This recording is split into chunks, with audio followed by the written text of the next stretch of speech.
सभी के लिए गुड मॉर्निंग। नवीन सुबोध स्कूल की ऑनलाइन क्लास के प्लेटफॉर्म पे सभी बच्चों का स्वागत है। देखो जो हमारी लास्ट वीडियो थी, लास्ट वीडियो में हम देख रहे थे वर्टिकल सेक्शन ऑफ टीएस, मतलब टीएस की अनुदैर्ध्य काट, लंबवत काट या उदग्र काट के बारे में देख रहे थे। इसको हम वीएस के नाम से भी जान सकते हैं, बीएस ऑफ टेस्टिस के नाम से, या वृषण की अनुदैर्ध्य काट या लंबवत काट भी बोलते हैं इसको। तो हम वृषण की संरचना पढ़ रहे थे, तो 2 मिनट के लिए हम एक बार इसको रिवाइज कर रहे हैं। और इसको रिवाइज करने से पहले आप लोगों के लिए एक सूचना है कि 1 जुलाई से स्कूल में 11th की जो क्लासें हैं वो स्टार्ट हो रही हैं। 11th साइंस की क्लासें जो हैं, मैथ की, बायो की, वो स्टार्ट हो जाएंगी। आपके कांटेक्ट में या आपके गांव में या आपके जो भी छोटे बहन भाई हों जो 11th क्लास में आए हों, उनसे आप ज़रूर बोलना कि एक बार वो क्लास ज़रूर लेके देखें। उनके लिए कुछ ऐसा मिलेगा 11th में स्टार्टिंग से ही जो शायद आप लोगों के लिए कभी नहीं मिला। ठीक है, तो उनका जो फ्यूचर है ना, वो 11th से जो उनका बेस बनेगा वो इतना मजबूत बन के जाएगा कि शायद ही खेरली में आज तक कोई स्कूल में या खेरली के पिछले जितने भी साल निकले हैं, जितने भी बैच निकले हैं, इस 11th क्लास का वो मुकाबला नहीं कर पाएंगे जो बैच यहाँ से बनता हुआ जाएगा। चाहे वो बच्चा फ्यूचर में आईआईटी में जाए, जेईई में जाए, चाहे नीट में जाए, सभी के लिए इतना अच्छा बेस तैयार होकर जाएगा जो कि आज तक के रिकॉर्ड में 2021 से पहले के जितने भी बैच निकले हैं खेरली के अंदर कहीं नहीं मिलेगा। तो आपसे रिक्वेस्ट है कि अपने जो भी छोटे बहन भाई या जो भी आपके कॉन्टेक्ट में हो, सबके लिए आप लोग इन्फॉर्म कर देना। तो हम लोग अपने टॉपिक पे आते हैं। हमारा टॉपिक चल रहा था वर्टिकल सेक्शन ऑफ टीएस, ठीक है, वृषण की अनुदैर्ध्य काट के बारे में। तो वृषण की हम लोग संरचना पढ़ रहे थे। वृषण की संरचना में हमने देखा था कि वृषण के ऊपर 3 प्रकार के क्या मिलते हैं, आवरण पाए जाते हैं। 3 प्रकार के आवरण मिलते हैं। एक बार इसकी आप लोग स्क्रीनशॉट जरूर ले लेना, क्योंकि ये डायग्राम आपको एनसीईआरटी की बुक के अंदर और पीडीएफ बुक के अंदर तो नहीं मिलेगा, लेकिन समझने के लिए ज़रूरी है ये। तो पीडीएफ में आपके लिए हो सकता है धुंधला दिखाई दे या उसमें साफ दिखाई नहीं दे, तो इसलिए आप इसकी एक बार ज़रूर स्क्रीनशॉट लेके और ख़ुद अपने हाथ से इसको बना लेना, ठीक है। तो इसमें 3 प्रकार के देखो आवरण बताए थे। कौन कौन से आवरण थे? ट्यूनिका वेजिनालिस, ट्यूनिका एल्बुजिनिया और ट्यूनिका वेस्कुलरिस। ट्यूनिका वेजिनालिस जो था ये लगभग 1 तिहाई भाग को घेरे रखता है, और ट्यूनिका एल्बुजिनिया इसको बोलते हैं श्वेत कंचुक स्तर हिंदी में। ये पूरे वृषण के ऊपर पाया जाता है। कल भी आपको वीडियो में यही बताया था कि ये पूरे वृषण के ऊपर पाया जाएगा, और ये अंदर की ओर धंसकर किसका निर्माण करेगा? इन लोब्यूल्स का निर्माण करेगा, जिनको हम क्या बोलते हैं, टेस्टिकुलर लोब्यूल्स के नाम से। और यही वृषण की संरचनात्मक इकाई कहलाती है, ठीक है, जिनकी संख्या आपको बताई थी लगभग 200 से 250 तक होती है। और एक टेस्टिस के इसमें क्या होता है, इन लोब्यूल्स के अंदर, इनके अंदर वो मिलती हैं लीडिंग सेल्स, या इनको क्या बोलते हैं, अंतराली कोशिकाएं, या इनको लेडी सेल के नाम से भी जानते हैं। और लेडी सेल का आपको बताया था कि लेडी सेल जो होती है वो एंड्रोजन हार्मोन्स निकालती है, एंड्रोजन हार्मोन।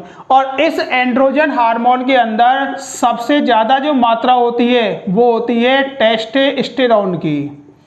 टेस्टोस्टेरोन की सबसे ज़्यादा मात्रा होती है, जो द्वितीयक लैंगिक लक्षणों के लिए जिम्मेदार होता है, ठीक है।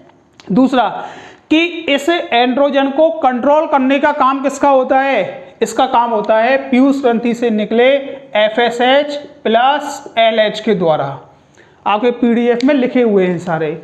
अगला कि क्या नाम है, ये वृषण पालिकाएं जो होती हैं ना, टेस्टिकुलर लोब्यूल्स जो होते हैं, इनके अंदर 1 से 3 क्या मिलती है, कुंडलित। देखो यहाँ 2 हैं, इसमें 3 हैं, इसमें 3, इसमें 2, 1। तो ये क्या होती हैं, सेमनीफेरस ट्यूब, या इनको बोलते हैं हम शुक्र जनन नलिकाओं के नाम से भी जानते हैं। इन्हीं शुक्र जनन नलिकाओं की जब हमने संरचना देखी थी, तो एक जैसे ये कुंडलित नलिका है, ठीक है, इसको हम बाहर खोल के लिख रहे हैं। इसकी संरचना जब हमने देखी थी तो संरचना में क्या देखा था, 2 प्रकार के इसमें स्तर होते हैं। 2 प्रकार के कौन कौन से, एक तो होती हैं जनन या जर्म सेल होती हैं, या जनन उपकला ऊतक होते हैं। इन जर्म सेल से किसका निर्माण होगा, गोनिया का, गोनिया, या इनको बोलते हैं स्पर्मेटोगोनिया। ठीक है, गोनिया बनेंगी और गोनिया में अर्धसूत्री विभाजन से या स्पर्मेटोजेनेसिस की क्रिया से किसका निर्माण होगा, स्पर्म का निर्माण होगा। दूसरा, इनके बीच बीच में क्या होती हैं, लंबी स्तंभाकार कोशिकाएं होती हैं, जिनको हम सर्टोली कोशिकाओं के नाम से या अवलंबक कोशिकाओं के नाम से जानते हैं। इनका और भी नाम है, नर्स कोशिकाएं भी बोलते हैं, उपचारक भी बोलते हैं। ये क्या करती हैं, जो गोनिया से अगुणित स्पर्मेटिड्स बनते हैं, इन स्पर्मेटिड्स को पोषण देने का काम करती हैं। ठीक है, ये बताया था आपको कि स्पर्मेटिड्स को पोषण देने का काम करेंगी। दूसरा कि सर्टोली सेल्स जो होती है ना, इन सर्टोली सेल से एक प्रोटीन निकलती है जिसका नाम होता है इनहिबिन प्रोटीन। इनहिबिन प्रोटीन, इस इनहिबिन प्रोटीन का काम क्या होता है, सुनो ध्यान से, कि एक टेस्टिकुलर लोब्यूल्स की हम बात करें तो उसके अंदर 1 से 3 तो क्या होती हैं, सेमनीफेरस ट्यूब होती हैं, ये ब्लैक कलर में जो हैं। ठीक, ये जो रेड कलर के स्पॉट से हैं ये लीडिंग सेल हैं जो कि इनिशियल क्षेत्र में पाई जा रही हैं। अच्छा, इसके अलावा इनमें क्या होती हैं, ब्लड वेसल्स भी पाई जाती हैं, रक्त की नलिकाएं भी पाई जाती हैं। और ये रक्त की नलिकाएं जो होंगी, सीधी सी बात है, रक्त जो होता है वो पोषक पदार्थों को लेके आएगा और अपशिष्ट पदार्थों को बाहर ले जाने का काम करेगा। तो ये रक्त के द्वारा कभी कभी क्या होता है, कुछ विषाक्त पदार्थ भी आ जाते हैं। तो इनहिबिन प्रोटीन क्या करती है, इनहिबिन प्रोटीन का काम होता है कि इनहिबिन प्रोटीन ये 2 तरह से काम करेगी। एक तो होती हैं वर्तमान में जो शोध हुई है ना उनके अनुसार, एक तो ये एंड्रोजन बाइंडिंग प्रोटीन की तरह काम करेगी और दूसरा इनहिबिन प्रोटीन की तरह। ठीक है, 2 तरह की प्रोटीनों में बढ़ जाती है ये। एंड्रोजन बाइंडिंग प्रोटीन तो शुक्राणुओं के निर्माण को प्रेरित करेगी और इनहिबिन प्रोटीन जो होती है वो जो FSH होता है, FSH, ठीक है, FSH हार्मोन के द्वारा ही शुक्राणु जनन की क्रिया प्रेरित होगी, ये आगे आएंगे। तो इस FSH का ये क्या करेगी, कंट्रोल करेगी, संदमन करेगी। ठीक, तो 2 यहाँ प्रोटीन हो गई। इसके अलावा क्या होता है कि जो ये ब्लड वेसल्स होती हैं ना, इनमें यदि कोई विषाक्त पदार्थ आके और वृषण के अंदर प्रवेश करता हो तो ये विषाक्त पदार्थ को भी नष्ट करने का काम करती हैं। ठीक है, यदि कोई ज़्यादा ही प्रबल विषाक्त पदार्थ हो तब तो ये भी क्या होंगी, डैमेज होंगी। लेकिन यदि कोई कम विषाक्त पदार्थ हो तो ये इनहिबिन प्रोटीन जो होंगी सर्टोली कोशिकाओं से निकली, वो उस पदार्थ को नष्ट करने का काम करेगी। आगे होगी समझ में। तो ये हमने अपनी लास्ट वीडियो में यहाँ तक बताया था। अगली बात कि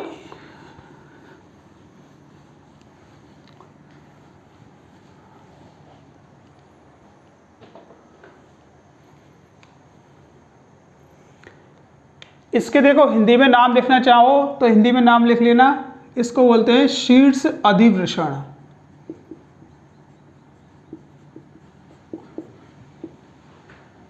इसको बोलते हैं शुक्र वाहिनी।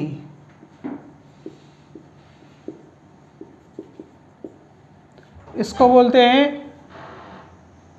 अपवाहक नलिकाएं। इसको बोलते हैं अधिवृषण काय या मध्य अधिवृषण। इसको हम बोलते हैं वृषण जालक। इसको बोलते हैं पुच्छ अधिवृषण।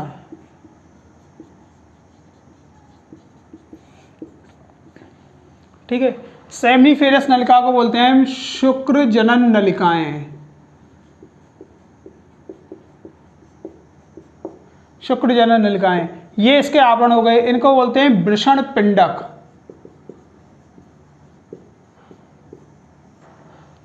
ठीक है, ये लीडिंग ही कहलाएंगी, अंतराली कोशिकाएं हिंदी में इसको।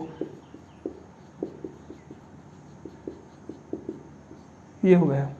इसका है ना एक स्क्रीनशॉट ले लेना साफ एकदम।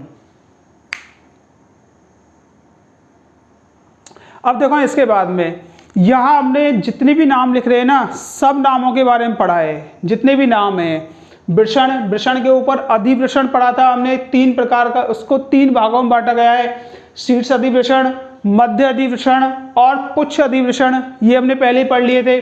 अब इसमें कौन सा रह गया है? ये रह गया है वृषण जालक। वृषण जालक जो है, ये वृषण जालक क्या होता है, इसके बारे में हमको पढ़ना है।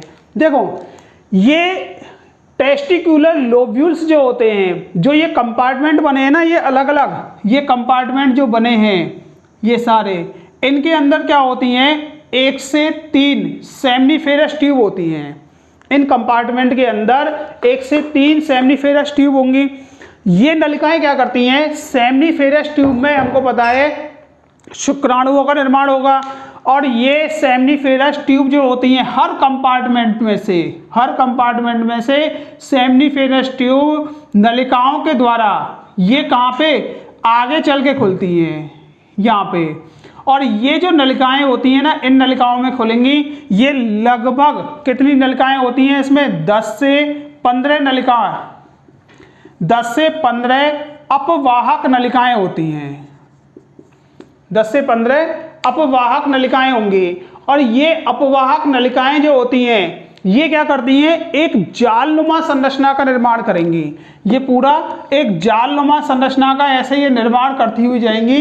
इसी जालनुमा संरचना को हम क्या बोलते हैं? वृषण जालक के नाम से जानते हैं। तो वृषण जालक वह संरचना होती है जो कि प्रत्येक टेस्टिकुलर लोब्यूल से या प्रत्येक कंपार्टमेंट में से निकलने वाली सेमनीफेरस ट्यूब जो होती हैं, उनसे निकलने वाली नलिकाओं से बनी हुई, या ये नलिकाएं 10 से 15 लंबी नलिकाकार जालनुमा संरचना में खुलती हैं। इसी जालनुमा संरचना को हम किस नाम से जानेंगे? वृषण जालक के नाम से जानेंगे। ठीक है। वृषण जालक जो है, इस वृषण जालक के अंदर 10 से 15 क्या होती हैं? ये अपवाहक नलिकाएं होती हैं, या इनको बासा एफ्रेंसिया के नाम से जानते हैं। बासा एफ्रेंसिया, दोनों में ध्यान रखना। बासा डिफरेंशिया, शुक्र वाहिनी को हम लोग बासा डिफरेंशिया भी बोलते हैं।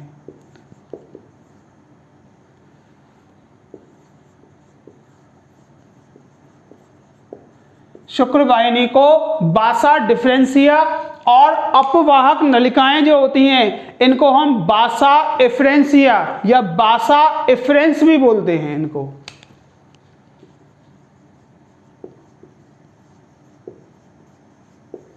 ठीक है।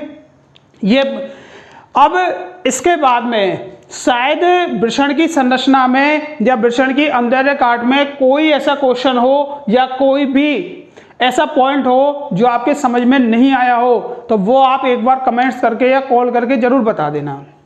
ठीक है। तो वृषण की अनुप्रस्थ काट, अंदर काट या इसकी वर्टिकल सेक्शन जो है ना, वो यहाँ पे कंप्लीट है वृषण की। तो नर जनन तंत्र से और नर जनन तंत्र से संबंधित जितने भी अंग थे वो हमारे कंप्लीट हो गए। उसमें देखो एक बार फिर से देख रहे हैं हमने क्या क्या चीज पढ़ा था, नाम देख रहे हैं केवल उनके। सबसे पहले हमने पढ़ा था वृषण कोश के बारे में, फिर हमने पढ़ा था वृषण के बारे में सामान्य संरचना। ठीक है। उसके बाद में देखा था वृषण के बाद में अधिवृषण, अधिवृषण के बाद में देखा था शुक्र वाहिनी, और शुक्र वाहिनी जो है, शुक्र वाहिनी के बाद में देखी थी स्खलन वाहिनी, स्खलन वाहिनी के बाद में मूत्र मार्ग, और मूत्र मार्ग के बाद में शिशन, और शिशन के बाद में सहायक ग्रंथियां। ये हमने पढ़े थे किसमें? उसकी नर जनन तंत्र की संरचना में।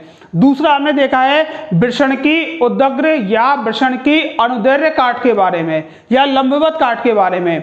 लंबवत काट के बारे में सबसे पहले हमने क्या देखा था, इसके ऊपर कितने प्रकार के, इसकी लंबाई चौड़ाई आकृति कैसी होती है और इसके ऊपर कितने आवरण इसके ऊपर पाए जा रहे हैं और इनमें ऐसा कौन सा आवरण है जो कि पूरे पे पाया जा रहा है, ठीक है, वो आवरण देखा था। और वही आवरण क्या होता है, अंदर की ओर धंस के किसका निर्माण करेगा, इसका वृषण पिंडकों का या लोब्यूल्स का निर्माण करेगा।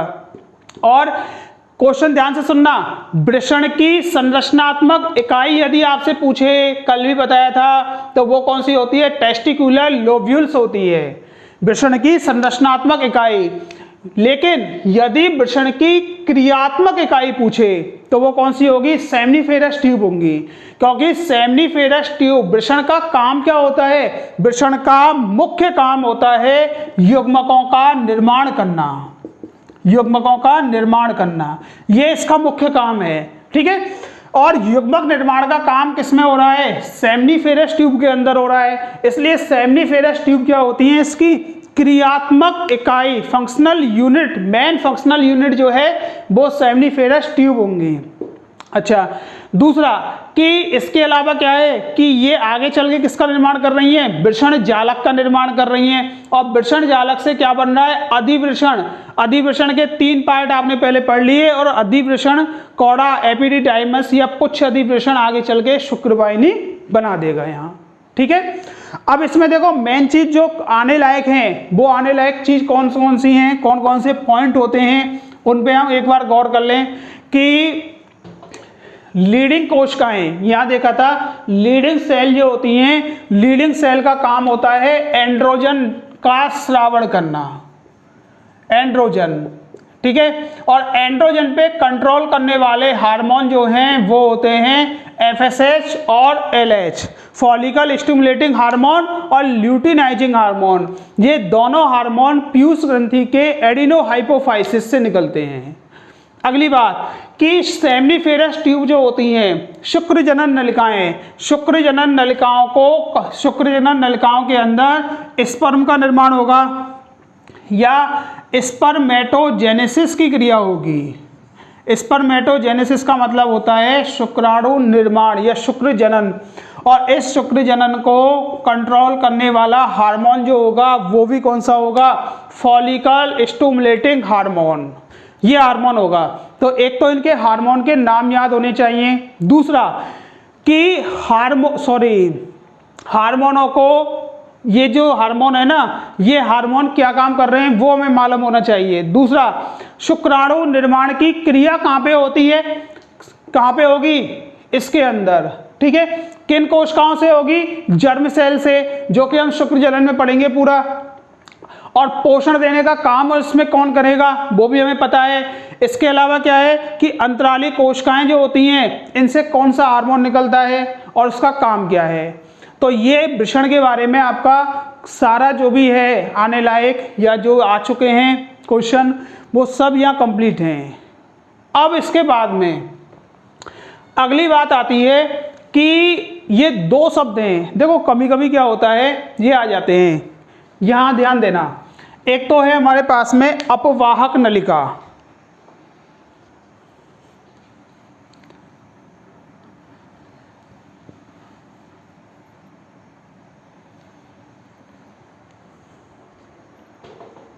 देखो 2 शब्द लेके चल रहे हैं, एक तो बासा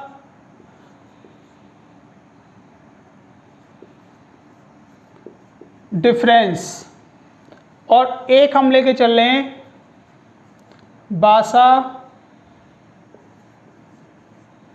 इफ्रेंस। 2 नाम है हमारे पास में।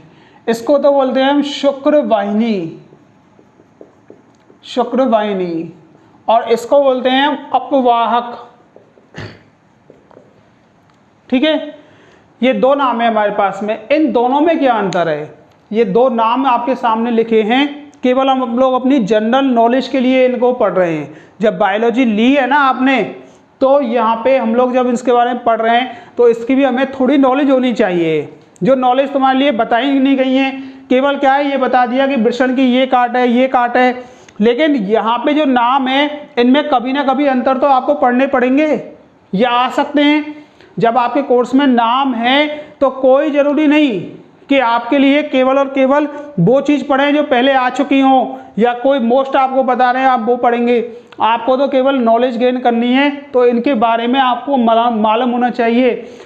कई बार क्या होता है, इन्हीं चीज़ों में कन्फ्यूजन हो जाता है कि कौन सी भाषा रेफरेंस है और कौन सी भाषा डिफरेंस है, इनमें कन्फ्यूजन बहुत होता है। तो ध्यान देना कि भाषा डिफरेंस और भाषा रेफरेंस, पहले यदि हम हिंदी की नहीं अंग्रेजी की वर्णमाला देखें तो उसमें पहले कौन सा आता है, डी आता है, बाद में कौन सा आता है, ई आता है। केवल एक ही अक्षर के ऊपर नाम इनके गलत हो जाएंगे। तो बाद वाली जो है ना, बाद वाली नलिका, उसको तो आप अंग्रेजी या जो वर्णमाला है उसके पहले अक्षर से लेके चलना, और जो पहले वाली नलिकाएं होती हैं वो उनको हम अंग्रेजी के बाद वाले लेटर से लेके चलेंगे। ठीक है, अब सुनो कि यहीं से देख लेना, आप खुद इसमें अंतर जुड़ लेंगे। शुक्र वाहिनी, इनका निर्माण किससे होता है, कौड़ा एपिडिडाइमिस से होता है। यही लिख रहे हैं बोर्ड पे सामने, इनका निर्माण जो है वो किससे हो रहा है, पुच्छ अधिवृषण से। पुच्छ अधिवृषण से इसका निर्माण होता है। किसका, इस शुक्र वाहिनी का। अब इसका बासा एफ्रेंस का निर्माण किससे होगा, बासा एफ्रेंस का निर्माण किससे हो रहा है, देखो बासा एफ्रेंस का निर्माण हो रहा है जो शुक्र जनन नलिकाएं होती हैं, सेमिनिफेरस ट्यूब की जो नलिकाएं होती हैं उनसे इनका निर्माण होगा आगे चल के। या ये कह सकते हैं कि रेटे टेस्टिस जो होते हैं इनसे इसका निर्माण होगा। यहाँ पे रेटे टेस्टिस से, पहला अंतर तो ये हो गया। दूसरा अंतर देखना, दूसरा अंतर क्या होगा कि बासा डिफरेंस जो है इनकी संख्या कितनी होती है, 2 होती है। भाई एक वृषण के अंदर एक होगी, वृषण की संख्या 2 होती है, तो इनकी संख्या टोटल कितनी हो जाएंगी, 2 हो जाएंगी, 2। जबकि इसकी संख्या आपको बताई थी कि इनकी संख्या 10 से 15 तक होती है, किसकी, अपवाहक नलिकाओं की। तो इनके क्या कर लेना, डबल कर लेना, या 10 से इसके डबल कर लेना आप लोग।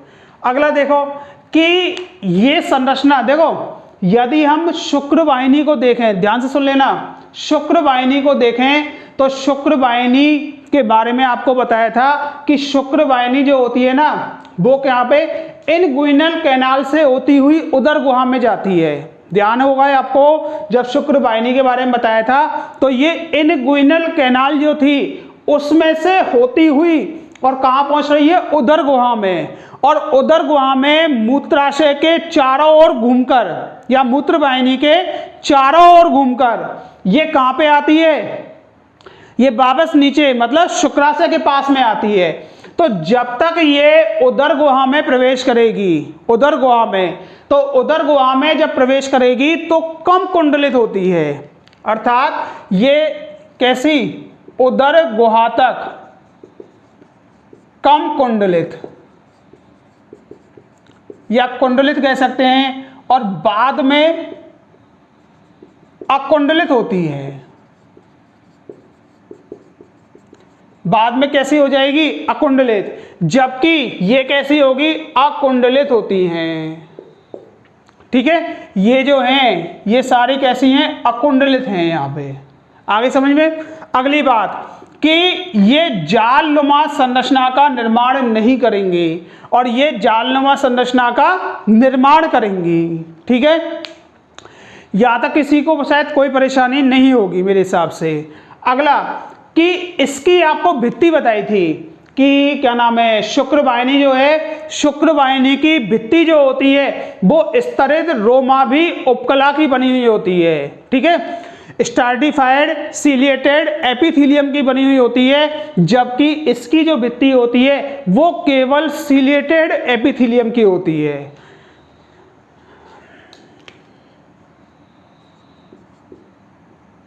स्तरित रोमावी उपकला इसकी बनी हुई होगी, और ये केवल रोमावी उपकला। ठीक है, ये है ना, इनके बारे में अंतर कोई नहीं बता के चलते, ये आपके लिए बस केवल किताब में जो है बस वही पढ़ाते हुए जा रहे हैं, वही चलते हुए जा रहे हैं, जबकि ये बहुत अच्छी चीज़ है, इनके बारे में नॉलेज लेना बहुत ज़रूरी है, आगे कभी काम आएंगी, आगे क्या 12th के बाद में काम आ जाएंगी ये सारी चीज़ें। अब इसके बाद में सुनो आगे, ये तो हो गए इन दोनों में अंतर। तो यहाँ पे हमारा नर जनन तंत्र और उससे संबंधित जो भी अंग थे उनकी जो व्याख्या थी या उनका वर्णन था वो यहाँ पे कंप्लीट है। इसके बाद में हम लोग आगे चलते हैं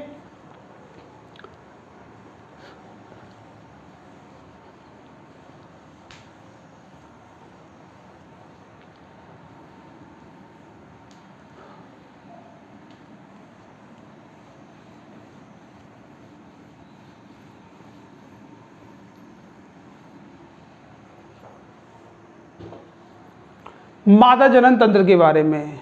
अब अगला जो है ना टॉपिक हमारा वो आएगा मादा जनन तंत्र।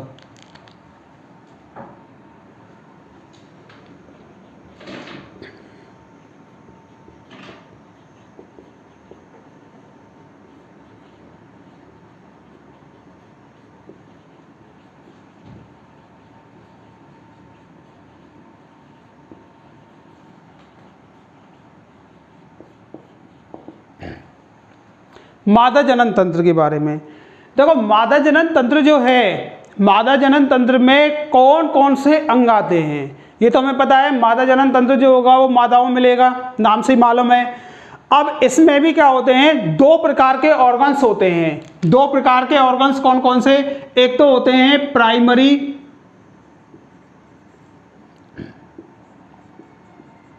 सेक्सुअल ऑर्गन्स और दूसरे होते हैं सेकेंडरी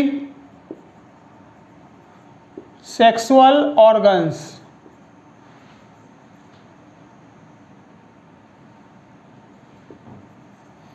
इनको हम लोग सेकेंडरी सेक्सुअल ऑर्गन्स जो होते हैं ना, इनको हम लोग एक्सेसरी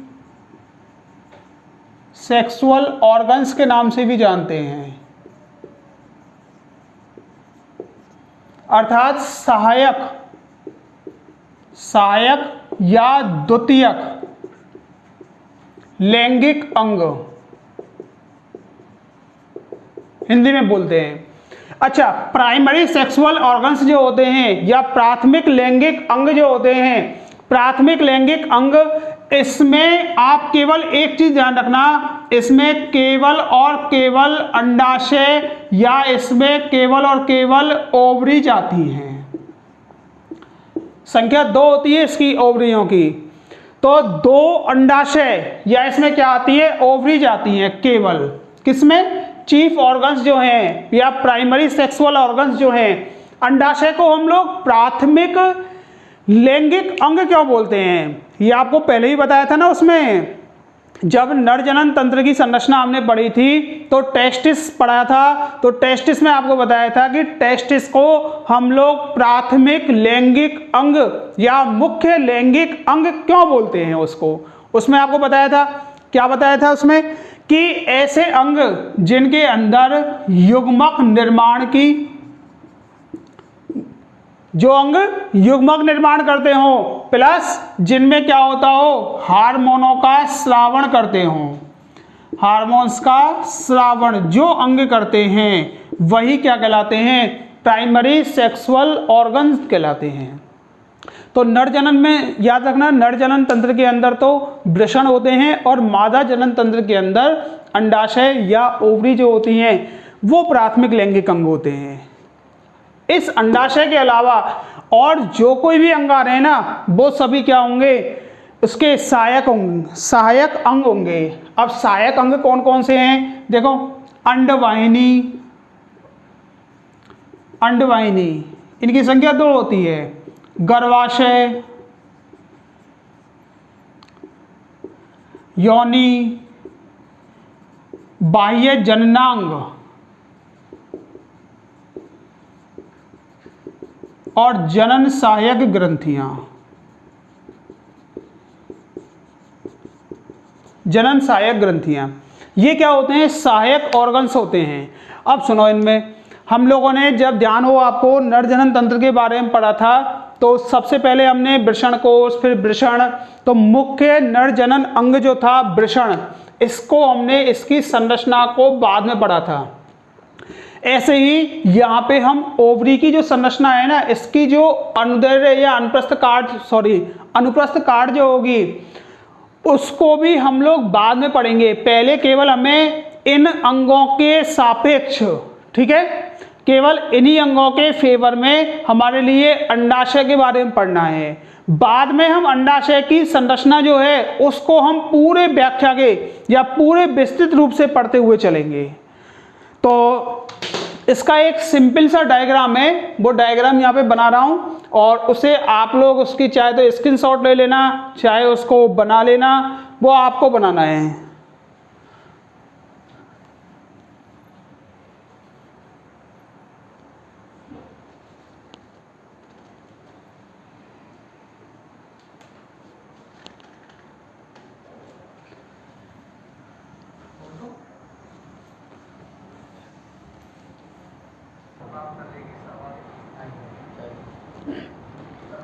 तो देखो ये मादा जनन तंत्र जो है उसका डायग्राम है, ठीक है। मादा जनन तंत्र की संरचना में कौन कौन से भाग होते हैं वो हमने अभी देख लिए थे, उनके नाम कौन से मुख्य हैं और कौन से सहायक हैं। अब देखो, सबसे पहले हम बात कर रहे हैं मादा जनन तंत्र जो होता है ना, मादा जनन तंत्र ये कहाँ पे स्थित होता है। सबसे पहले इसकी स्थिति, नर जनन तंत्र जो होता है, नर जनन तंत्र के ही समान मादा जनन तंत्र जो होता है ये पैल्विक क्षेत्र में पाया जाता है, ठीक है। पैल्विक क्षेत्र या इसको बोलते हैं श्रोणि क्षेत्र, इसमें पाया जाएगा, श्रोणि क्षेत्र के अंदर। अब सुनो, मादा जनन तंत्र जो होता है, मादा जनन तंत्र की संरचना में सबसे पहले, इस डायग्राम को हम लोग लेवल कर रहे हैं एक बार, और इसका आप लोग स्क्रीनशॉट जरूर ले लेना। ये आपको पीडीएफ में हो सकता है नहीं मिले, तो उसमें आप लोग खुद ऐड कर लेना। साफ डायग्राम है, यहाँ आपको स्पष्ट सारी चीज, एक एक चीज दिखाई देगी। तो देखो, जो ये मुख्य संरचना है, ये वाली, ये अंडाकार संरचनाएं जो दिख रही हैं, इनको हम बोलते हैं अंडाशय के नाम से, अंडाशय या ओवरी के नाम से जानते हैं, या इसको बोलेंगे अंडाशय, ठीक है। एक बार मैं इसको लेवल करता चलूं, आप लोग भी इसको देखते चलना। अंडाशय, अंडाशय के बाद में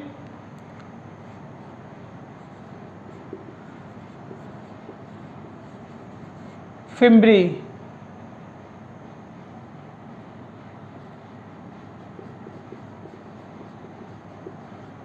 fallopian tube,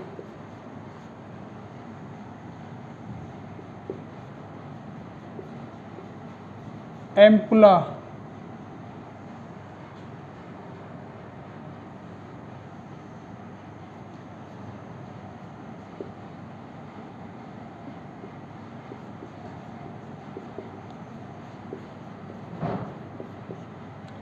uterine part,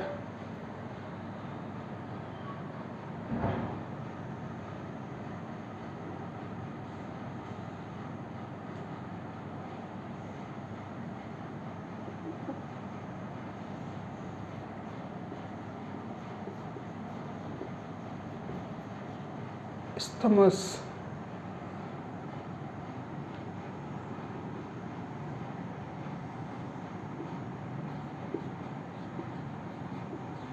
uterus,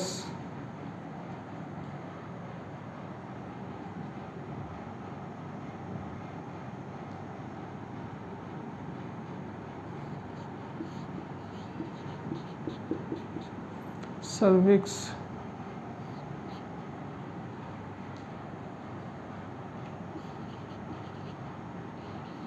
canal,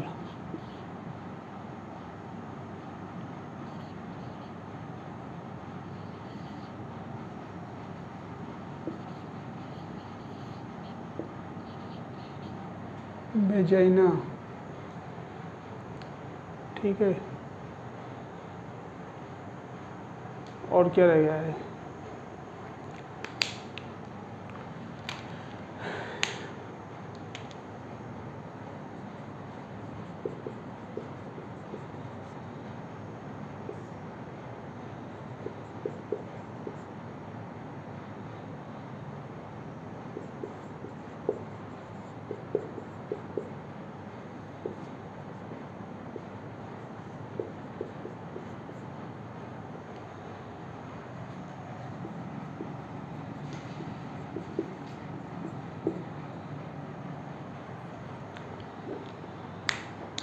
देखना अब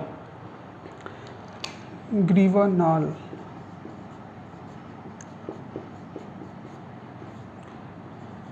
योनि। देखो मादा जनन तंत्र की संरचना की हम लोग बात करें तो मादा जनन तंत्र की संरचना में सबसे पहला हम भाग लेके चल रहे हैं इसका अंडाशय। ठीक है, सबसे पहला हम भाग लेके चल रहे हैं अंडाशय। तो ध्यान से सुनते हुए चलना अंडाशय की संरचना को। संरचना इसकी जो काट है ना वो हम बाद में लेके चलेंगे, अभी केवल सिंपल हमें अंडाशय के बारे में पढ़ना है। तो अंडाशय जो होता है सबसे पहले इसकी स्थिति देखना है कि ये कहाँ पे स्थित होता है। अंडाशय जो होता है, अंडाशय कहाँ पे स्थित होगा, ये कहाँ पे, पैल्विक क्षेत्र में स्थित होता है।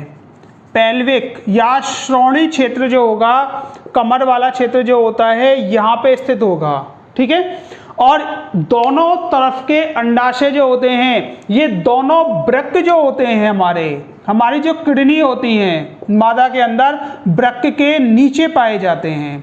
वृक्क के नीचे पेल्विस क्षेत्र में दोनों अंडाशय दोनों पार्श्व भागों में पाए जाते हैं। अंडाशय का आकार आकृति जो होती है, अंडाशय की आकार आकृति लगभग 2 से 4 सेंटीमीटर ये लंबा होगा, लगभग 2 सेंटीमीटर ये चौड़ा होगा और लगभग 1.5 सेंटीमीटर ये क्या होगा, मोटा होगा। और इसकी आकृति जो होगी वो बादाम की तरह होगी। ठीक है, बादाम रूपी होता है, बादाम की तरह, जो एक तरफ से मोटा और एक तरफ से पतला होता हुआ जाएगा। जो इसकी अनुप्रस्थ काट या अंदर काट जो भी पढ़ेंगे उनमें हम आगे देखते हुए चलेंगे अंडाशय की। तो सबसे पहले अंडाशय की स्थिति ध्यान रखना। अंडाशय जो होते हैं संख्या में 2 होते हैं और कहाँ स्थित होंगे, ये दोनों वृक्कों के नीचे। अब सबसे बड़ी परेशानी के वृक्क कहाँ होते हैं, हमारी किडनी कहाँ पे होती है, जो हमारी रीढ़ की हड्डी होती है और हमारे कमर वाला जो क्षेत्र होता है, कमर वाले क्षेत्र में रीढ़ की हड्डी के दोनों तरफ पार्श्व भागों में पीछे की तरफ क्या स्थित होते हैं, वृक्क स्थित होंगे, किडनी मिलेंगी। और किडनी के मादाओं के अंदर, किडनी के जस्ट नीचे कमर वाले क्षेत्र में एक जोड़ी दोनों तरफ क्या पाए जाते हैं, अंडाशय पाए जाते हैं, ओवरी पाई जाती हैं। इनकी आकार आकृति और संरचना कैसी होती है, बादाम की तरह 2 से 4 सेंटीमीटर लंबे, 2 सेंटीमीटर मोटे और 1.5 सेंटीमीटर लगभग क्या होंगे, ये चौड़े होते हैं। अब परेशानी ये आती है कि इधर देखना, ये अंडाशय की संरचना है, ये अंडाशय है यहाँ पे स्थित। अंडाशय एक तो किससे जुड़ रहे हैं, इससे गर्भाशय से जुड़ रहे हैं। ये गर्भाशय है पूरा की पूरा, इस गर्भाशय से जुड़ रहे हैं। और उसके अलावा अंडाशय जो होंगे वो उदर गुहा से भी जुड़े हुए रहेंगे। ठीक है, तो अंडाशय जो होते हैं वो उदर गुहा से मीजोवेरियम नामक एक झिल्लीनुमा संरचना होती है। मीजोवेरियम नामक एक झिल्लीनुमा संरचना होती है, उसकी मिसेंट्री से जुड़े हुए होते हैं, मिसेंट्री से। तो ये चीज अपने दिमाग में बैठा के रखना, ये किससे जुड़े हुए होते हैं, मीजोवेरियम नामक झिल्लीनुमा संरचना की मिसेंट्री के द्वारा ये किससे जुड़े हुए रहेंगे, उदर गुहा से जुड़े हुए रहते हैं, उदर गुहा से।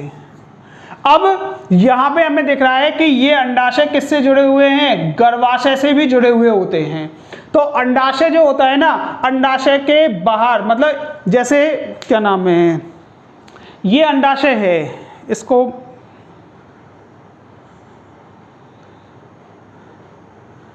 जैसे ये कपड़ा जो है ये अंडाशय हो गया और ये क्या है, उदर गुहा। तो ये एक उदर गुहा में ध्यान से देखना, यहाँ पे जुड़े हुए हैं इससे। तो ये वाला जो भाग होगा ना, यहाँ से ये पृष्ठ वाला भाग, ये इधर जो जुड़े हुए हैं इधर, ये मीजोवेरियम नामक मिसेंट्री से जुड़े हुए हैं। लेकिन इसके अलावा इधर की तरफ ये किससे जुड़े हुए हैं? गर्भाशय। ये हाथ हमने मान लिया ये वाला गर्भाशय हो गया, तो ये गर्भाशय से भी जुड़े हुए होते हैं एक झिल्लीनुमा संरचना के द्वारा। तो झिल्लीनुमा संरचना जो होती है इसको हम बोलते हैं ओवेरियन लिगामेंट के नाम से जानते हैं, ओवेरियन लिगामेंट।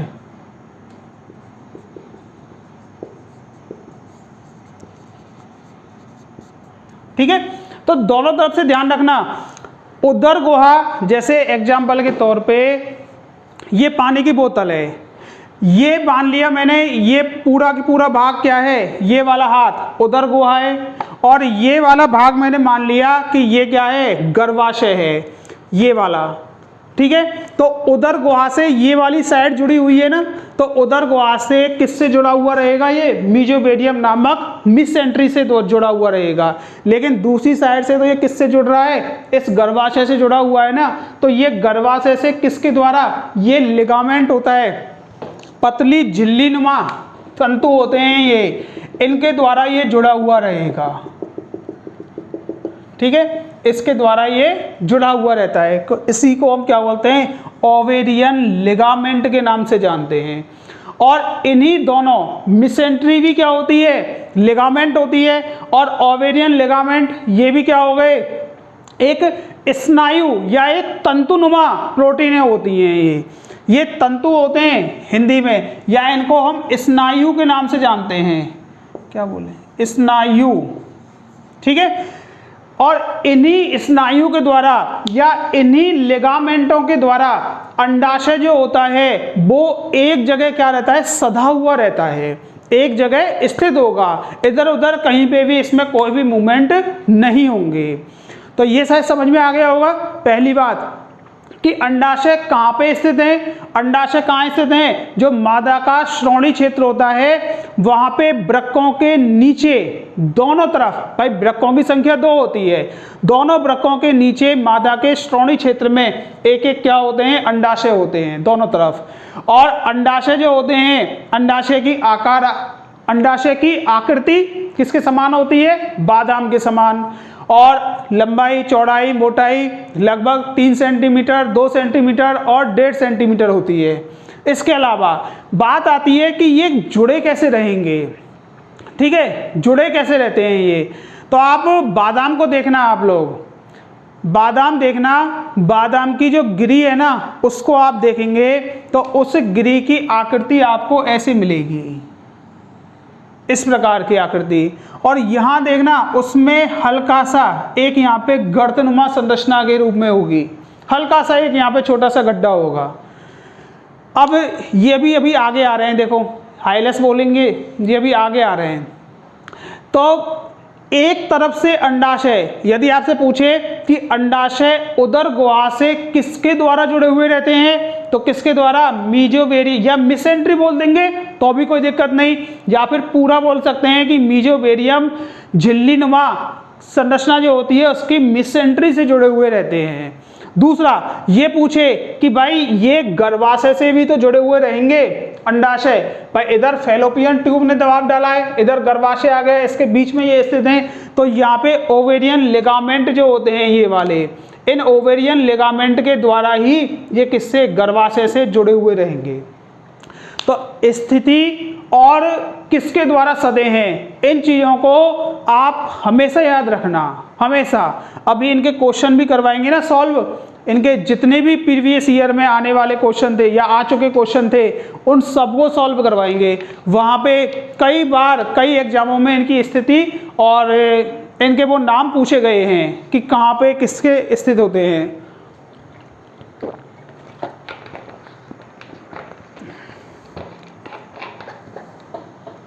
अब सुनो कि इसमें क्या होता है, अंडाशय के अंदर एक दबी हुई संरचना होती है, ये हल्का सा क्या रहता है? दबा हुआ रहता है। इस दबे हुए भाग को हम लोग हाइलस के नाम से जानते हैं। अंडाशय की संरचना पढ़ेंगे हम, काट पढ़ेंगे, उसमें आएगी ये चीज। इस भाग को हम लोग हाइलस के नाम से जानेंगे। और इसी हाइलस में, ध्यान से सुनना, इसी हाइलस वाले स्थान पे मीजोवेरियम पाई जाती है। जहां हाइलस होगा ना वहीं पास में क्या होगी, मीजोवेरियम होगी। दूसरा, इसी हाइलस से रक्त की वाहिकाएं या तंत्रिका तंतु वो सब किस में प्रवेश करेंगे, इस अंडाशय में प्रवेश करेंगे। और अंडाणु कहाँ आएंगे, बाहर की ओर आएंगे इसी हाइलस वाले स्थान से।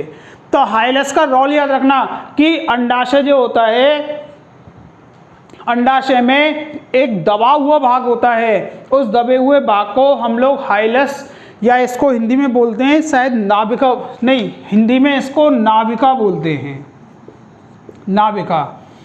तो इसी भाग, ये मीजोवेरियम के पास वाला भाग होता है और इसी भाग से रुधिर नलिकाएं, तंत्रिका तंतु इसमें प्रवेश करेंगे अंडाशय के अंदर, और अंडाणु कहाँ निकलेंगे, बाहर निकलेंगे इसी रास्ते से। तो ये पहली संरचना हो गई हमारी कंप्लीट, कौन सी, अंडाशय। ध्यान से सुन लेना, ये इंपॉर्टेंट है क्योंकि ये संरचनाएं मुख्य संरचनाएं होती हैं। नर और मादा जो होते हैं ना उनमें टेस्टिस और ओवरी मुख्य संरचनाएं होती हैं। तो इनके ऊपर भी एक 3 नंबर में क्वेश्चन आ सकता है, पूरा 3 नंबर में, या इनका डायग्राम भी आ सकता है बनाने के लिए। तो यहाँ ध्यान रखना, पहला पॉइंट हुआ है हमारा अंडाशय। अंडाशय एक बार फिर रिपीट कर रहा हूँ कि अंडाशय जो होता है वो मादा के दोनों वृक्कों के नीचे पैल्विक क्षेत्र में स्थित होते हैं, ठीक है। और अंडाशय जो होते हैं ये बादाम की आकृति के, लंबाई चौड़ाई मोटाई लगभग 2 से 4 2 सेंटीमीटर और 1.5 सेंटीमीटर की इनकी होती है।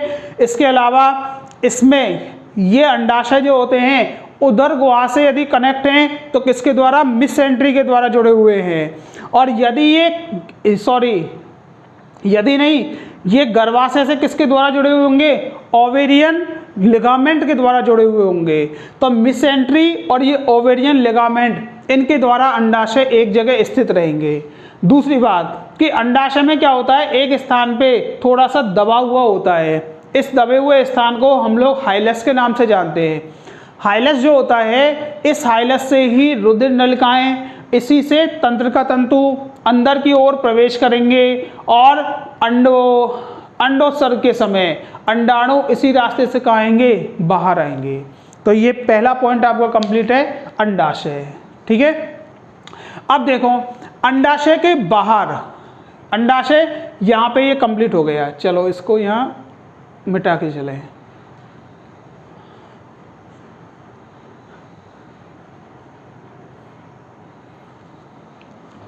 अब देखो अंडाशय के बाहर ये संरचना पाई जा रही है, लंबी नलीनुमा संरचना होती है। इस लंबी नलीनुमा संरचना को ध्यान से सुनना, इस लंबी नलीनुमा संरचना को हम लोग आम भाषा में अंडवाहिनी के नाम से जानते हैं, अंडवाहिनी। और अंडवाहिनी जो होती है इसी को हम क्या बोलते हैं, फैलोपियन ट्यूब के नाम से जानते हैं।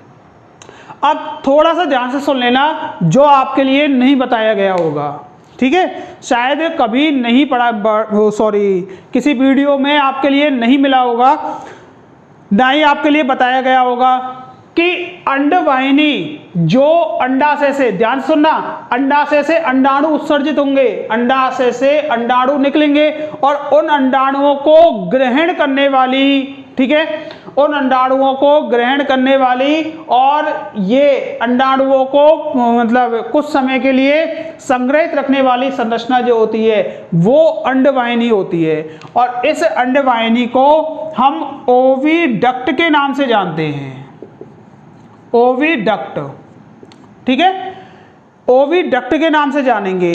इस ओविडक्ट के अंदर इसकी जो लंबाई होती है ना, इसकी लंबाई लगभग 10 से 12 सेंटीमीटर की होती है ओविडक्ट की।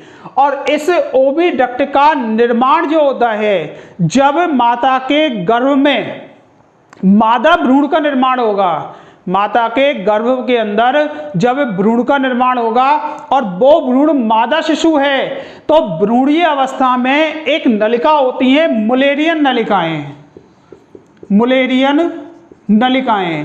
इन मुलेरियन नलिकाओं से किसका निर्माण होगा? इस अंडवाहिनी का या ओविडक्ट का निर्माण होगा। ओविडक्ट यहां से लेके और यहां तक की ये संरचना होती है पूरी की पूरी। इस ओविडक्ट का ध्यान से सुन लेना, फैलोपियन ट्यूब जो होती है ना, फैलोपियन ट्यूब इस ओविडक्ट का ही एक भाग होती है। इस ओविडक्ट का, ओविडक्ट की जो लंबाई होगी वो कितनी होगी? 10 से 12 सेंटीमीटर होगी, या 12 सेंटीमीटर बोल देना। और इसका निर्माण किससे होता है? मुलेरियन नलिकाओं से होता है, ये जरूर ध्यान रखना। भ्रूणीय अवस्था में मुलेरियन नलिकाओं से इसका निर्माण होगा। अगली बात कि इसकी जो अंदर वाली सतह होती है ना, ये अंदर वाली सतह ध्यान से सुन लेना, अंदर वाली सतह जो होती है ये रोमावी स्तरित होती है। रोमावी उपकला की बनी हुई होती है, अर्थात सिलिएटेड एपिथीलियम ही होती है।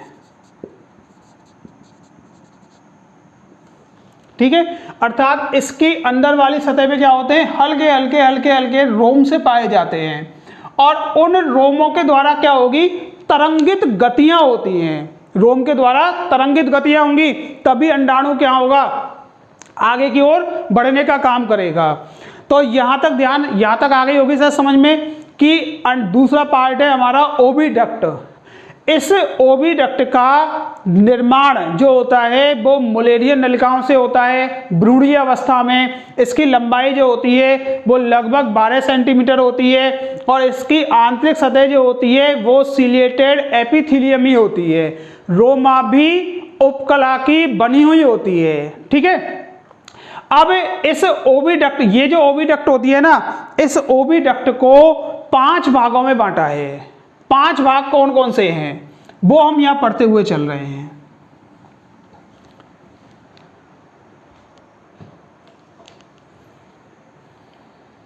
ठीक, अब देखो अंडाशय का हमें पता है कि अंडाशय किसके द्वारा सधा हुआ रहता है। ऐसे ही ये ओविडक्ट जो है ना, ये भी मीजोवेरियम के द्वारा, देखो मीजोवेरियम के द्वारा अंडाशय भी उदर गुहा से जुड़ा हुआ है, और मीजोवेरियम के द्वारा ही ये अंडवाहिनी जो होती है ये सधी हुई रहती है। ये अब एक चीज आती है कि इनका निर्माण मुलेरियन नलिकाओं से तो होता है, ये तो हमें मालूम चल गई, लेकिन भ्रूणीय अवस्था में इनका निर्माण जो होता है ना वो पेरिटोनियम, ध्यान से सुनना, ये जो पूरा की पूरा भाग है ना, ये पूरा की पूरा भाग पेरिटोनियम क्षेत्र में पाया जा रहा है। भाई कमर वाला या उधर से नीचे का जो भाग होता है ना उसको हम पेरिटोनियम बोलते हैं। नरजनन तंत्र में बताया था, पेरिटोनियम में, पेरिटोनियम या उदर गुहा की भित्ति जो होती है ना पेरिटोनियम वाली, वो क्या होती है? द्विबलित हो जाती है, भित्ति द्विबलित हो जाएगी। जैसे कि कई बार आपने देखा है कोई भी, जैसे कोई चॉकलेट वगैरह या कोई भी रोल वगैरह है, जैसे मान के चलना ये कोई रोल है, इस रोल को मैं किसी चॉकलेट लिक्विड के अंदर, ठीक है, चॉकलेट लिक्विड के अंदर इसको मैं डुबाऊं, और डुबोने के बाद में इसको मैं क्या करूं? फोल्ड करता हुआ चलूं, तो वो पूरी चॉकलेट लेयर जो होगी ना इसके चारों ओर जमा हो जाएगी। मतलब चॉकलेट लेयर क्या हो गई? फोल्ड बदल गई, मतलब फोल्ड हो गई वो पूरी की पूरी। तो ऐसे ही जो पेरिटोनियम स्तर होता है ना, पेरिटोनियम क्षेत्र में द्विबलन के द्वारा इस नलिका का निर्माण होगा। ध्यान से सुन लेना, पेरिटोनियम में द्विबलन के द्वारा इस स्तर का निर्माण होगा। अगली बात कि 5 स्तर कौन कौन से हैं, इसके 5 भाग कौन कौन से होते हैं। सबसे पहला 5 भाग कौन कौन से होंगे? सबसे पहले आता है इनफंडीबुलम।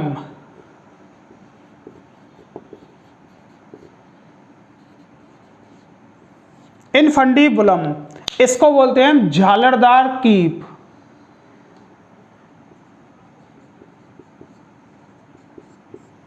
झालरदार कीप, ये होता है इनफंडीबुलम। तो देखो सबसे चौड़ा भाग जो होता है, चौड़ा भाग, इसको हम बोलते हैं ऑस्टियम के नाम से। इस भाग को हम लोग ऑस्टियम के नाम से जानते हैं। ऑस्टियम, यहाँ पे क्या होते हैं? छिद्र होते हैं छोटे छोटे। सबसे चौड़ा भाग जो होता है ना, यही क्या कहलाता है, झालरदार कीप कहलाता है। अब आपको कीप पता है कि कीप की आकृति लगभग इस प्रकार की होती है। कीप जो होते हैं इनका अग्रभाग जो होता है वो चौड़ा होता है, और इस अग्रभाग का काम होता है कि इसके अंदर जो भी कोई पदार्थ हम डालेंगे उस पदार्थ को क्या करना, एकत्रित करने का काम होता है, अग्रभाग का काम। तो ऐसे ही ये झालरदार कीप जो है ना, इस झालरदार कीप ये इन्फंडिबुलम वाला भाग हो गया, चौड़ा भाग जो होता है, अग्रभाग जो होता है, इसमें आगे की ओर क्या होते हैं, छिद्र होते हैं छोटे छोटे, इसलिए ये इन छिद्रों को हम क्या बोलते हैं, मुखिका, हिंदी में बोलेंगे मुखिका, या इनको बोलते हैं ऑस्टियम के नाम से जानते हैं इन छिद्रों को। इसके अलावा इसमें क्या पाए जाते हैं, उंगली नुमा उभार पाए जाते हैं, उंगली नुमा उभार, और इन उंगली नुमा उभारों को हम लोग क्या बोलेंगे, फिम्बरी के नाम से जानते हैं। ये उंगली नुमा जो उभार हैं इन्हीं को हम क्या बोलते हैं, फिम्बरी के नाम से जानते हैं। ये रहे इधर, ये फिम्बरी हैं सारे उंगली नुमा उभार। इनका काम क्या होता है, फिम्बरी का काम होता है कि अंडाशय में जो अंडाणु बन रहे हैं ना, वो अंडाणु इधर उधर नहीं चले जाएं, उन अंडाणुओं को कैच करने का, उनको पकड़ने का काम होता है इसका। उनको अंडाशय से जैसे ही अंडाणु बाहर निकलेंगे, ये फिम्बरी क्या करेंगी, उसको पकड़ लेंगी। जैसे हमारे हाथ में ये उंगलियां होती हैं ना, उंगलियों का काम क्या है, उंगलियों का काम है किसी चीज़ को पकड़ने का काम होता है। हम लोग भी किसी चीज़ को पकड़ेंगे तो अपने हाथ से पकड़ेंगे पहले, उसको अपने सिर से, पेट से, पैर से, इनसे नहीं पकड़ेंगे। तो ये जो उंगलियां हैं, यदि ये नहीं हो हमारे पास तो क्या होगा, हम केवल इस हथेली से किसी चीज़ को पकड़ेंगे क्या, नहीं पकड़ पाएंगे। तो ये उंगलियां जो होती हैं वो हमारी पकड़ को मजबूत बनाती हैं। ऐसे ही ये फिम्बरी जो होती है ना, उंगली नुमा उभार जो हैं, ये अंडाणु को पकड़ने का काम करेंगे, ठीक है। और अंडाणु जब इनके पकड़ में आ गया तो इनके बीच बीच में क्या होते हैं, छिद्र होते हैं ना, ये छिद्र जो हैं जिनको हम क्या बोल रहे हैं, ऑस्टियम के नाम से जान रहे हैं। इस ऑस्टियम में से होते हुए ये इस नलिका के अंदर अंडाणु प्रवेश कर जाएंगे, इस नलिका के अंदर। तो पहला पार्ट हो गया इन्फंडिबुलम या झालरदार कीप, जो कि जिसमें क्या होती है, ऑस्टियम, और क्या होती है, उंगली नुमा उभार या फिम्बरी होते हैं। अब इन फिम्बरियों पर भी क्या होती हैं, रोम नुमा संरचनाएं होती हैं। मतलब फिम्बरी जो होती हैं वो सीलिएटेड होती हैं, अर्थात रोमावी होती हैं ये, ठीक है, ये वाली। तो ये पहला पॉइंट हो गया। दूसरा पॉइंट है इसके बाद में, दूसरा यहीं से देख रहे हैं, फैलोपियन ट्यूब, दूसरा पॉइंट।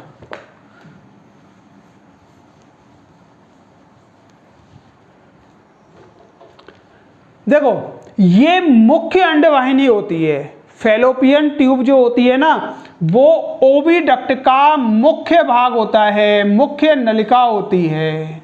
ये वाली लगभग 10 सेंटीमीटर की नलिका होती है, ये लगभग 10 सेंटीमीटर की, ठीक है। तीसरा जो भाग होता है, तीसरा होता है एम्पुला। एम्पुला, ये जो फैलोपियन ट्यूब होती है, इस फैलोपियन ट्यूब का लगभग 2/3 भाग, लगभग 60 से 70% भाग जो होता है ना, जैसे ये नलिका है पूरी, इसको यहां बना रहे हैं हम, ये नलिका, इसका 60 से 70% भाग जो होता है वो कैसा होता है, थोड़ा सा फूला हुआ होता है। और नलिकाओं के फूले हुए, देख ध्यान से सुनना, शुक्रवाहिनी थी, शुक्रवाहिनी का फूला हुआ भाग क्या कहलाता था, एम्पुला। ऐसे ही अंडवाहिनी का फूला हुआ भाग जो होता है उसको क्या बोलते हैं, हम एम्पुला के नाम से जानते हैं, ठीक है, एम्पुला। और ध्यान देना, इसी एम्पुला भाग के अंदर निषेचन की क्रिया होगी, अर्थात अंडाणु और शुक्राणु जो होते हैं वो इसी एम्पुला के अंदर आपस में फर्टिलाइज होंगे, मतलब इसी भाग में क्या होंगे, वो निषेचित होंगे। अगला भाग है इसके बाद में इस्थमस।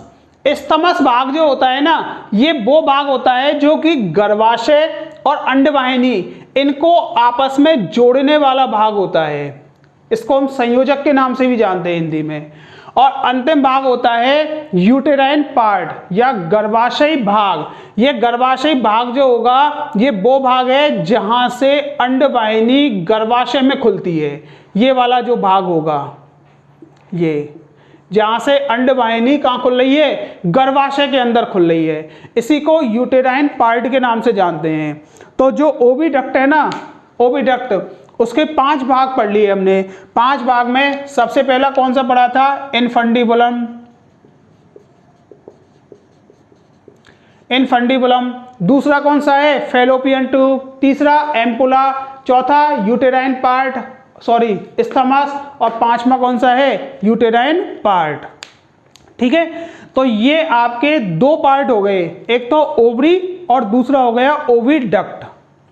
शायद समझ में आया होगा। अब जिनके नहीं आया समझ में, वो कॉल करके या कमेंट्स करके कैसे भी आप बता देना, और इस डायग्राम को और इससे पहले जो भी है उसको आप पढ़ने की, समझने की कोशिश करना।